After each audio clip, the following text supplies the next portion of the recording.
ਬੋਲ ਪੰਜਾਬ ਦੇਖ ਰਹੇ ਸਾਰੇ ਦਰਸ਼ਕਾਂ ਦਾ ਸਵਾਗਤ ਹੈ। ਮੈਂ ਤੁਹਾਡੇ ਨਾਲ ਗੁਰਸ਼ਰਨ ਕੌਰ। ਅੱਜ ਅਸੀਂ ਜਿਸ ਮੁੱਦੇ ਤੇ ਗੱਲ ਕਰਨੀ ਆ ਉਹ ਕਾਫੀ ਜ਼ਿਆਦਾ ਸੰਜੀਦਾ ਹੈ, ਕਿਉਂਕਿ ਜਿਹੜੇ ਵੀ ਲੋਕ ਇਸ ਦਲਦਲ ਦੇ ਵਿੱਚ ਧੱਸੇ ਨੇ, ਅਸੀਂ ਗੱਲ ਕਰਨ ਜਾ ਰਹੇ ਹਾਂ ਨਸ਼ੇ ਦੀ। ਜਿਹੜੇ ਵੀ ਲੋਕ ਇਸ ਦੇ ਵਿੱਚ ਧੱਸੇ ਨੇ, ਬਾਹਰ ਕੱਢਣ ਦੀ ਕੋਸ਼ਿਸ਼ਾਂ ਅਨੇਕਾਂ ਕੀਤੀਆਂ ਜਾਂਦੀਆਂ ਨੇ। ਕਈ ਪਰਿਵਾਰਾਂ ਦੇ ਵਿੱਚ ਦੇਖਿਆ ਗਿਆ ਕਿ ਦੋ ਮੁੰਡੇ ਸਨ ਤੇ ਦੋਨੋਂ ਹੀ ਮੁੰਡੇ ਨਸ਼ੇ ਦੀ ਲੱਤ ਦੇ ਵਿੱਚ ਲੱਗ ਚੁੱਕੇ ਸਨ। ਪਰਿਵਾਰਿਕ ਮੈਂਬਰਾਂ ਦਾ ਕੀ ਹਾਲ ਹੁੰਦਾ ਉਸ ਸਮੇਂ ਦੇ ਵਿੱਚ ਇਹ ਵੀ ਜਾਣਾਂਗੇ, ਕਿਉਂਕਿ ਉਹ ਮਾਵਾਂ ਜੋ ਕਿ ਦੁਆਵਾਂ ਮੰਗ ਮੰਗ ਕੇ ਪੁੱਤਰਾਂ ਨੂੰ ਮੰਗਦੀਆਂ ਨੇ, ਉਹੀ ਮਾਵਾਂ ਇਹ ਕਹਿੰਦੀਆਂ ਸੁਣੀਆਂ ਗਈਆਂ ਕਿ ਮੇਰਾ ਮੁੰਡਾ ਮਰ ਕਿਉਂ ਨਹੀਂ ਜਾਂਦਾ। ਸੈਕਟਰੀ ਸਾਡੇ ਨਾਲ ਨੇ ਚੰਦਰ ਸ਼ੇਖਰ ਗੁਪਤਾ, ਇੱਕ ਵਾਰ ਫਿਰ ਤੋਂ ਸਾਡੇ ਰੂਬਰੂ ਹੋਏ ਨੇ। ਲੋਕਾਂ ਦੇ ਸਵਾਲਾਂ ਦੇ ਜਵਾਬ ਇਹ ਦੇਣਗੇ, ਦੱਸਣਗੇ ਕਿ ਆਖਿਰਕਾਰ ਇਹ ਨਸ਼ਾ ਕੀ ਹੈ, ਕਿਵੇਂ ਸਰੀਰ ਨੂੰ ਇਹ ਖਾ ਜਾਂਦਾ ਹੈ ਤੇ ਇਸ ਤੋਂ ਬਚਣ ਦਾ ਆਖਿਰਕਾਰ ਕੀ ਤਰੀਕਾ ਹੈ। पर सब तो पहला डॉक्टर साहब का स्वागत करते हैं। सत श्री अकाल सर। धन्यवाद जी। डॉक्टर साहब, कहा जाता है कि एक कदम उठा था गलत राह में और तमाम उम्र हमें मंजिल ढूंढती रही। जो भी व्यक्ति एक बार नशा करता है तो वापस लौटना काफी ज्यादा मुश्किल हो जाता है। आखिरकार ये नशा है क्या, इसके बारे में हमें बताइए। नशा तो जैसे अगर मानव समाज में, हमारे समाज में देखा जाए तो कई सदियों से चल रहा है। नशे की जो चीज़ें प्राकृतिक रूप से भी मिलती हैं, जैसे कि अफीम है, गांजा है, इनको सबको एक मनुष्य बहुत कई सदियों से यूज़ करता रहा है। लेकिन जो पैटर्न है नशे का, संभावना होती है कि आदमी एक बार जब किसी इस तरह की वस्तु को यूज़ करता है तो ज़्यादातर संभावना होती है कि वो उससे बाहर नहीं आ पाता है, उससे पीछे नहीं आ पाता है। वो उसी रास्ते में आगे की तरफ बढ़ता चला जाता है। जब वो बढ़ता चला जाता है तो इतना आगे चला जाता है कि उसके पीछे उसका लौटना लगभग असंभव हो जाता है। उसमें बहुत सारी मेहनत और एफर्ट करने पड़ते हैं, जिसमें ना केवल जो आदमी नशा करता है उसको, बल्कि जो हमारा परिवार है, समाज है, उन सबको उस व्यक्ति की मदद करनी पड़ती है, तभी जाके वो वहाँ से वापस आ पाता है। अब बात करते हैं कि आदमी नशे का आदी क्यों हो जाता है। तो देखा गया है कि जैसे लगभग अगर हम शराब की बात करें तो 100 में से लगभग 15 लोग ऐसे होते हैं जो 100 लोग जैसे शराब पी रहे हैं तो उनमें से लगभग 15 लोग ऐसे होते हैं जिनको शराब की आदत पड़ जाती है, जिनको शराब पीछा नहीं छोड़ती है। अब ऐसा क्या होता है कि जो 85 लोग हैं वो जिंदगी भर उसी तरह से नशा करते रहते हैं, जिस तरह से सोशली एक्सेप्टेबल, जिसको हम कहते हैं कि भाई हमारी कोई पार्टी है, शादी है, या कुछ फंक्शन है जिसमें आप तरीके से पियो, तो उसमें से 100 में से 85 लोग ऐसे होते हैं जो उस तरीके से पी सकते हैं, लेकिन 15 लोग ऐसे होते हैं जो कि उस पर अपना कंट्रोल या नियंत्रण खो देते हैं। अब सवाल आता है कि वो 15 लोग नियंत्रण क्यों खो देते हैं, ऐसा क्या होता है उनके साथ में? क्या वो खुद ऐसा करना चाहते हैं? क्या उनका व्यवहार ठीक नहीं है? क्या उनके मन में या दिमाग में कुछ ऐसी संरचनाएं या स्ट्रक्चर्स हैं या केमिकल्स हैं जो कि उस चीज़ से उनको बाहर नहीं आने देते हैं? तो ये एक बहुत विस्तृत मुद्दा है जिस पर कि हम बात कर सकते हैं। जबकि एक समाज में जनरली एक नशेड़ी को या नशा करने वाले व्यक्ति को ये माना जाता है कि भाई वो आदमी ठीक नहीं है, मोरली वो आदमी ठीक नहीं है, और इसको समाज से बहिष्कृत करने की कोशिश करी जाती है समाज और परिवार के लोगों के द्वारा। जबकि हम आज इस मुद्दे पर जो बात करेंगे उसमें यह है कि एक नशा करना या नशे की आदत होना एक तरह से बीमारी है, और जिन लोगों को ये बीमारी होती है वो लोग इस नशे के दलदल से बाहर नहीं आ पाते हैं। अगर हम उनका तरीके से समय से इलाज करें, घर और परिवार का सहयोग रहे, समाज का सहयोग रहे, तो वह आदमी नशे की ज़िंदगी से बाहर आके अपनी नॉर्मल ज़िंदगी बिता सकता है। लेकिन जब कोई व्यक्ति नशे में लगता है, नशा करने के शुरुआती दौर में होता है, तो पारिवारिक मेंबर जो होते हैं, घर वाले जो होते हैं, उनको पता नहीं चलता। कई बार तो ऐसा भी देखा गया कि साथ में रहते हुए बच्चे नशा करते हैं और माँ बाप कहते हैं कि हमें पता ही नहीं था कि 1.5 साल से 2 साल से ये बच्चा हमारा नशे कर रहा था। तो ये क्या लक्षण होते हैं, क्या किस तरह से माँ बाप या फिर साथ में रहने वाले व्यक्ति पता करवाएं कि ये नशे का आदी हो चुका है? तो नशे की जो शुरुआत होती है सामान्यतः किशोरावस्था में होती है, जिसमें कि हम 15 से लेकर 20-25 साल की उम्र तक कहते हैं। मतलब शुरुआती दौर यही होता है। और इस उम्र में जो लक्षण होते हैं, कुछ किशोरावस्था के लक्षण होते हैं जिनको कि एक टाइम पे एक मानसिक बीमारी या नशे के संबंधित व्यवहार से उसको डिफ्रेंशिएट करना कई बार मुश्किल हो जाता है। लेकिन जब हम ये देखते हैं कि हमारा बच्चा कहीं क्लासेज या स्कूल मिस करने लगा है, घर पर टाइम से नहीं आता है, इसको स्वभाव में परिवर्तन आ गया है, चेहरे से, हाव भाव से उसमें कुछ बदलाव शुरू होता है। जैसे कि अगर हम बात करें कि व्यवहार में परिवर्तन मेन है, जिसमें उसका सोने का, उठने का तरीका बदल जाता है, खाने पीने का तरीका बदल जाता है, घर वालों से बात करने का तरीका बदल जाता है, लंबे लंबे समय तक घर से बाहर रहना, किसी पर्टिकुलर टाइम पे घर से बाहर जाना कि भाई सुबह चला गया, शाम को चला गया, और उसी टाइम पे जब वो नहीं जाता है उसको जाने से रोकने की कोशिश करते हैं तो बड़ा बेचैन होने लग जाता है। बाकी कुछ अलग अलग तरह के नशे के अलग अलग लक्षण होते हैं जिन पर हम बात कर सकते हैं, और जो एज है वो जनरली 15 से 25 साल की उम्र की होती है, जिसमें कि हमें खास ध्यान रखना होता है। नशा, ऐसे व्यक्ति चाहते तो हैं कि वो नशा छोड़ दें, इसीलिए नशा छुड़ाओ केंद्र में जाते हैं, रिहैब्स में जाते हैं, लेकिन फिर भी नहीं छोड़ पाते। ना छोड़ने के पीछे का कारण क्या है? सबसे पहले तो हमें देखना पड़ेगा कि नशा की लत लगती क्यों है। उसमें यह कि हमारे ब्रेन में कुछ केमिकल्स होते हैं, हमारे ब्रेन का जो नर्वस सिस्टम की संरचना इस तरह से होती है कि जो हमें एक लाइफ में हाई मिलता है या किक मिलता है, एक तो इंसान, नॉर्मल इंसान को नॉर्मल जो काम करता है, अपना घर परिवार का काम करता है, पढ़ाई लिखाई करता है, करियर करता है, काम अपने व्यवसाय में लगा होता है, तो उससे खुशी मिलती है। लेकिन जब आदमी नशा लेना शुरू कर देता है, उसको नशे की आदत पड़ जाती है, तो उसको जो नशा जो होता है वो उसके ब्रेन में एक तरह से जो हैप्पी हार्मोन्स बोलते हैं उसको, खासकर डोपामिन जो केमिकल होता है उसकी हम बात करें तो हैप्पी हार्मोन जो बोलते हैं वो एकदम से रिलीज होने लगता है। वो रिलीज होने लगता है तो आदमी को बहुत एक अच्छा फील होता है उस टाइम पे। तो जब वो अच्छा फील होता है तो वो जितना एक अच्छे की फीलिंग आती है, वो फीलिंग उसको कहीं नॉर्मल काम में नहीं आती है। तो उसकी वजह से जो किक, अगर हम सीधी सीधी भाषा में कहें कि जो किक इंसान को या नशा करने वाले व्यक्ति को नशा करने से मिलता है, वो किक या हाई उसको किसी नॉर्मल रूटीन के कामों में नहीं मिलता, जिसकी वजह से नॉर्मल काम करने में उसको ज़िंदगी में बोरियत होने लगती है, वो असहज महसूस करने लग जाता है, और जब वो नशा लेता है तब वो वापस से अपना कंफर्ट जोन में या किक या हाई उसको मिलना शुरू हो जाती है। अब हमारे जो ब्रेन में जो केमिकल्स होते हैं, डोपामिन होता है जी। जो नशा जिसको रिलीज कराने में हेल्प करता है।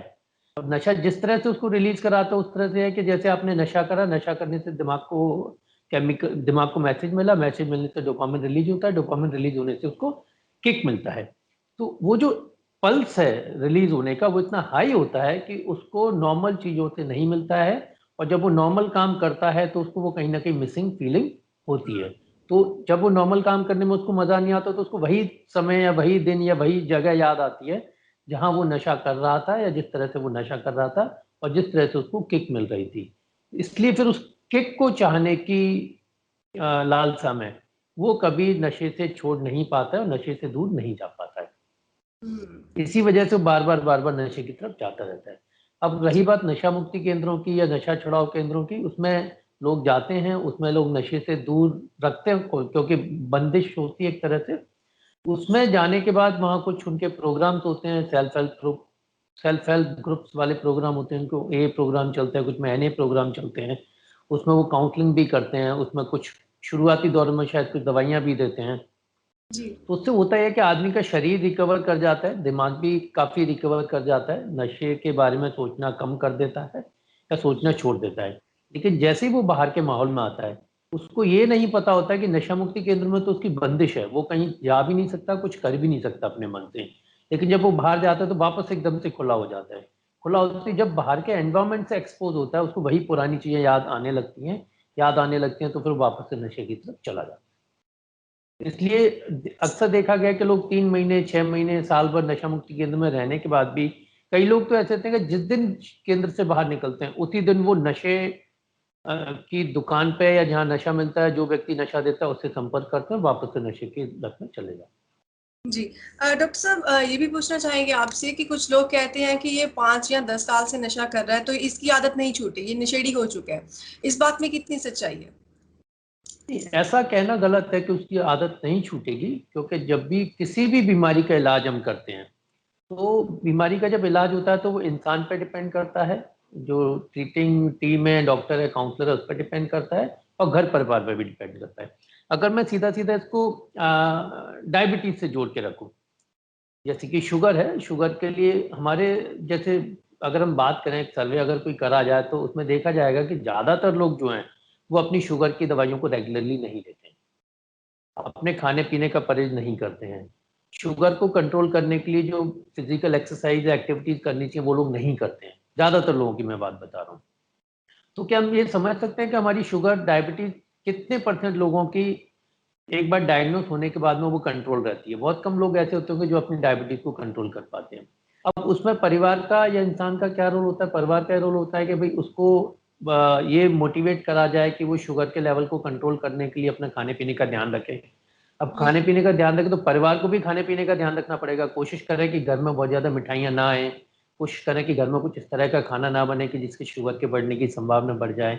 कोशिश करें कि घर में ऐसी चीज़ें ना हो कि जिसमें आदमी की कोई फिजिकल एक्टिविटी ना रहे। जब अगर एक व्यक्ति को बीमारी है तो दूसरा व्यक्ति भी उसको सपोर्ट करे कि नहीं चलो हम फिजिकल एक्टिविटी करते हैं, एक्सरसाइज करते हैं, जिससे कि हमारा शुगर कंट्रोल हो जाए। अब फिर भी जब आदमी शुगर को कंट्रोल करता रहता है, कहीं वो शादी में जाता है, कहीं किसी फंक्शन में जाता है, तो कुछ मीठा खा ही लेता है। वो नहीं खाता है तो साथ वाले लोग कहते हैं भाई एक मिठाई तो खा ले, उससे कौन सा शुगर लेवल बढ़ जाएगा।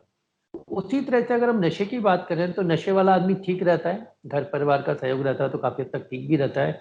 लेकिन जब वो माहौल में बाहर जाता है तो साथ वाले लोग ही उसको कहते हैं भाई, जैसे अगर शराब पीने वाला आदमी के कोई बात नहीं, अब तो तूने बहुत टाइम से छोड़ रखी है, एक पैक तो मार ले या एक ड्रिंक तो ले ले, इससे कौन सा तेरे को आदत पड़ जाएगी, इससे कौन सा तेरे को वापस से लत लग जाएगी।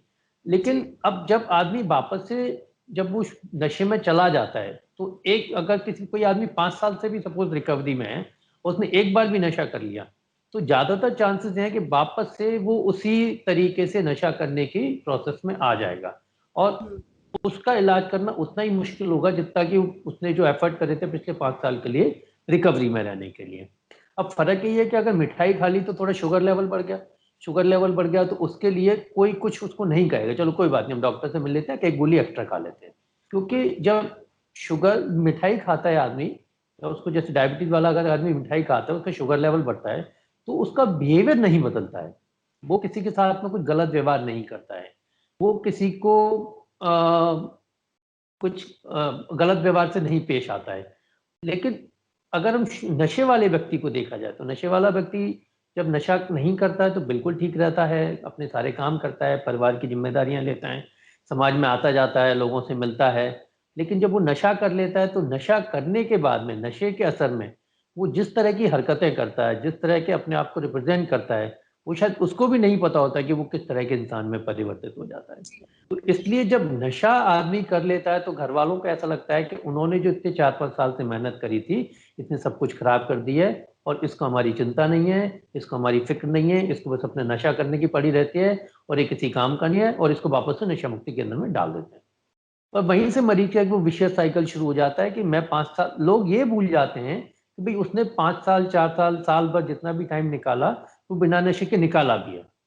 अगर उसने एक बार नशा कर भी लिया है, चाहे चला के करा है, किसी ने प्रेशर में करा दिया है, तो रादर देन कि हम उसको उस चीज के लिए क्रिटिसाइज करें, कर्ज करें, उसको बार बार उस चीज के लिए बोले, हम उसको ये भी सोच सकते हैं कि जो पिछले 4 साल भर का 5 साल का जो पीरियड तुमने निकाला है तो एक बहुत अच्छा पीरियड था, वापस से रिलैप्स हो गया तो हम वापस से इलाज के लिए जाते हैं। तो नशे के इलाज में इंसान का, काउंसलर का और घर परिवार का, समाज का, सबका बहुत बड़ा रोल है। जब तक सबका रोल नहीं होता है तब तक आदमी नशे की गिरफ्त से बाहर नहीं आ पाता है। बहुत कम संभावना होती है कि कोई भी इंसान केवल अपने दम पे, अपने बलबूते पे नशे से बाहर आ जाए। यानी कि इसलिए कितना नशे और उसकी बीमारियों का इलाज बहुत मुश्किल हो जाता है। जी, यानी कि कितने भी समय से कोई नशा कर रहा हो वो किसी भी समय बाहर आ सकता है अगर वो खुद चाहे और दूसरा परिवार और समाज वाले उसकी मदद करें, उसे परवान कर लिया जाए तो। बिल्कुल। जैसे सेल्फ हेल्प ग्रुप होते हैं, अल्कोहलिक एनोनिमस, नार्कोटिक एनोनिमस, कुछ ऐसी वर्ल्ड वाइड ऑर्गेनाइजेशन है जो कि नशेड़ियों को नशा छुड़ाने में मदद करती हैं। वो ये कहती हैं कि once an addict always an addict, मतलब एक बार अगर कोई आदमी नशेड़ी है वो जिंदगी भर के लिए ही नशेड़ी है। जी। वो कभी भी नॉर्मल इंसान की तरह नशे का सेवन नहीं कर सकता है। जिसको एक बार नशे की आदत लग गई है, उसको जब तक वो नशे से दूर है तब तक वो सही है, जिस दिन वो नशे के संपर्क में आ गया उसी दिन वो वापस से उसी ट्रैक पर चला जाएगा। ठीक है। तो आपके पास कुछ ऐसे लोग आते होंगे जिनके बारे में आप बताना चाहेंगे, उनकी जिंदगी से कुछ बाकी लोग समाज सीख सके? उसमें कुछ अच्छी सक्सेसफुल स्टोरीज भी होती हैं, कुछ ऐसी भी स्टोरीज होती हैं कि जो कि हमें सोचने को मजबूर कर देती हैं। जैसे अगर हम सक्सेसफुल स्टोरीज की बात करें तो अभी मैं जैसे जोधपुर राजस्थान से बोल रहा हूँ, तो यहीं पे एक अल्कोहलिक एनोनिमस का प्रोग्राम चलता है और यहाँ पे उसके जो एक एक्टिव मेंबर हैं वो हैं लगभग, उनकी उम्र लगभग 52-55 के तकरीबन रही है और वो बहुत अल्कोहल लेते थे, शराब पीते थे। जी। उससे कई बार उनका डिटॉक्स कराया, इलाज कराया, उनको अस्पतालों में भर्ती कराया, लेकिन उनका इलाज नहीं हो पाया। सन 2013 में लगभग उनको किसी नशा मुक्ति केंद्र में डाला गया। नशा मुक्ति केंद्र में वो रहे थे लगभग 8 से 9 महीने। वहाँ उन्होंने जो भी सीखा, प्रोग्राम को लिया, घर वालों का भी काफ़ी सपोर्ट रहा, उन्होंने भी जल्दबाजी नहीं करी उसको लाने में। और वो जब घर से वहाँ से बाहर निकले तब से और अब तक लगभग इट्स बीन ऑलमोस्ट 8 ईयर्स, 8 साल हो गए उनको, और अभी तक उन्होंने बिल्कुल भी नशे को हाथ नहीं लगाया है। उल्टा उसमें जब भी लोग वो नशा करते हैं तो उनको हेल्प करते हैं, उनको मोटिवेट करते हैं ट्रीटमेंट के लिए, उनको मोटिवेट करते हैं प्रोग्राम में चलने के लिए। उन्होंने बहुत सारे लोगों को रिकवरी में हेल्प करने की कोशिश भी करी है। उसमें उनकी वाइफ का बहुत बड़ा रोल रहा है। उन्होंने कभी भी उनको क्रिटिसाइज नहीं करा, हमेशा उनकी बीमारी को समझने की कोशिश भी करी है। उल्टा उनकी जो वाइफ है वो जो एडिक्ट्स हैं उनकी वाइफ से संपर्क करने की कोशिश करती हैं और उनको बीमारी के बारे में बताने की कोशिश करती हैं कि ये एक तरह से बीमारी है और हमें इसका इलाज करने के लिए केवल और केवल मरीज या नशेड़ी व्यक्ति पे ही पूरा वजन नहीं देना चाहिए, हम सबको उसकी जिम्मेदारी लेनी चाहिए। इस तरह से उनका 8 साल का जो रिकॉर्ड है वो अपने आप में बहुत गौरवान्वित करने वाली बात है कि वो कहाँ, जो आदमी कभी भी दारू पीता था, कहीं भी पड़ा रहता था, उनके फादर एक अपने आप में बहुत बड़ी पोजीशन पे थे, उनकी कोई इज्जत का ख्याल नहीं था, अब वो बिल्कुल 8 साल से बिल्कुल ठीक चल रहे हैं और अपने घर परिवार का ध्यान भी रखते हैं। यंग लड़का है जो राजस्थान के किसी टाउन का है, वो स्मैक का नशा करता था। स्मैक का नशा इतना करा कि उसने एक टाइम पे वो बोलता था कि मेरे पास ऐसा था कि मैं मतलब लाख लाख रुपए रोज भी कमा लेता था। और जब उसने नशा शुरू करा तो उसने जितना पैसा कमाया वो सारा का सारा तो मतलब बर्बाद कर दिया 1.5-2 साल में ही। उल्टा घर वालों से मतलब लोगों से कर्जा लेके 20-25-30 लाख रुपए वो भी बर्बाद कर दिया। उसके पिताजी ने उसको बहुत कोशिश करी थी, अलग अलग जगह डॉक्टर्स के पास लेके गए थे, छोटे मतलब एडमिट भी कराया, लेकिन कभी वो ठीक नहीं हुआ। उसके बाद में उसको फिर उन्होंने वही नशा मुक्ति केंद्र में डाला, घर परिवार का सहयोग था, उनकी वाइफ का पूरा सहयोग था, वो भी लगभग 6-7 महीने वहाँ रहा था। वहाँ रहने के बाद में उसको भी लगभग अब 8 साल हो गए हैं, वो ठीक है, वो अपना एक नशा मुक्ति केंद्र चलाता है और अपने घर परिवार समाज के कामों में योगदान देता है, काफ़ी सोशल सर्विसेज के साथ में जुड़ा हुआ है। तो इस तरह से नशा, लेकिन अगर हम ओवरऑल रिकवरी रेट देखें, चाहे नशा मुक्ति केंद्र में देखें चाहे डॉक्टर के पास जाकर देखें, वो 10 से 15% से ज़्यादा नहीं है। हाँ मतलब अगर 100 लोग नशा मुक्ति केंद्र में गए हैं तो जितना मेरा अनुभव है, मतलब कोई ऐसी स्टडी नहीं मैंने पढ़ी है, जितना मेरा अनुभव है पिछले 10 साल से जो मैं देख रहा हूँ, 10-15% से ज़्यादा रिकवरी रेट नहीं है। 85% लोग नशा मुक्ति केंद्र से आने के बाद वापस से नशा कर लेते हैं। केवल 10 से 15% लोग ऐसे होते हैं जो कि अपनी जिंदगी को बिना नशे के चला पाते हैं और नशे की तरफ वापस से नहीं जाके दे। लेकिन ऐसा अगर क्यों, हम और नहीं छोड़ पाते, उनकी जिंदगी कैसी होती है? जो नहीं छोड़ पाते उनकी जिंदगी, तो मतलब मुझे लग रहा है कि उनके घर वाले जो सबसे ज्यादा पीड़ित हैं वो ज्यादा, सबसे उनसे अच्छा कौन बता सकता है। मैं आपको अगर बताऊं कि बहुत पढ़े लिखे लोग होते हैं, चाहे वो किसी इर्रेस्पेक्टिव ऑफ एनी पोजीशन, जब किसी को नशा शुरू हो जाता है तो उसमें उसका सामाजिक स्तर, पोजीशन, पैसा कोई काम नहीं करता उसके इलाज में, जब तक कि इंसान का खुद का विलिंग ना हो और दूसरा है कि घर वालों का सपोर्ट ना हो।